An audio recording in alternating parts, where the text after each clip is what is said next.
आज की new headlines. Imran Khan और उनकी अहलिया बुशरा बीबी के इद्दत में निकाह के केस के गवाह मोहम्मद लतीफ का कहना है कि बुशरा बीबी और इमरान खान की काबिल एतराज मुलाकातों का खबर मानिका को बताया था।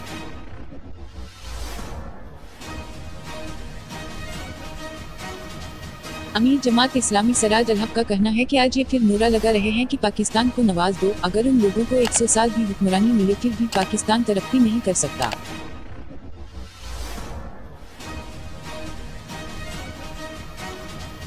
इमल वली खान का कहना है कि इलेक्शन के दिन पर अमन माहौल चाहते हैं, अगर किसी ने राया बदला तो हम भी न मिटना जानते हैं, किताब को वोट देने से जन्नत या दोज़ख नहीं मिलेगा।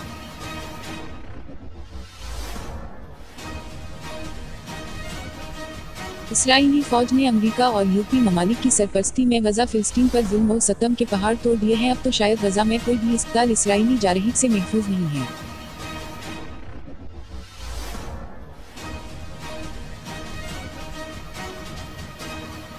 अमरीकी फौज ने इराक और शाम में 50 मकामात पर फजाई हमले कर दिए। अमरीकी हमलों से इराक में एक जबकि शाम में कई शहरी जाँ बहक और मुतअद्दिद जख्मी हो गए।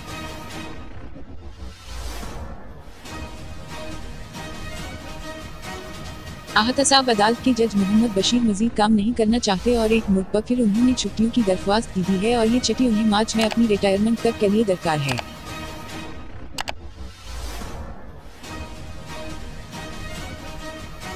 न्यू कराची के इलाके में 2 सियासी जमातों में झगड़े के दौरान फायरिंग से 12 साल का कम सिन बचा जा बहक जबकि 3 नौजवान जख्मी हो गए। पुलिस ने वाक़े का मुकदमा दर्ज कर लिया।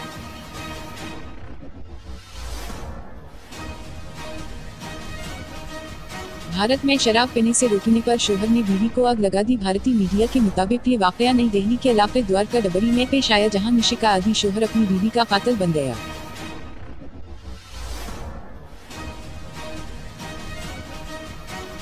इलेक्शन से चंद रोज कबल अवाम पर बिजली की बम गिरा दिया गया। मुल्क में बिजली 4 रुपए 56 पैसे फी यूनिट महंगी कर दी गई। बिजली की कीमत में इजाफे से सार्फिन पर 39 अरब 80 करोड़ रुपए का इजाफी बोझ पड़ेगा।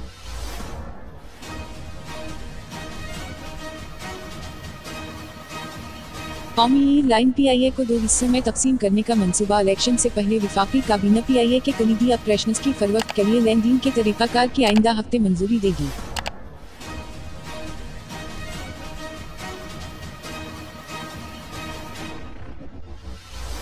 हेडलाइंस देखने के लिए शुक्रिया। मजीद अपडेट देखने के लिए प्लीज सब्सक्राइब कीजिए MyPK न्यूज़ हेडलाइंस चैनल। अब हमें इजाजत दीजिए, फिर मिलेंगे न्यू अपडेट के साथ। तब तक के लिए खुदा हाफिज।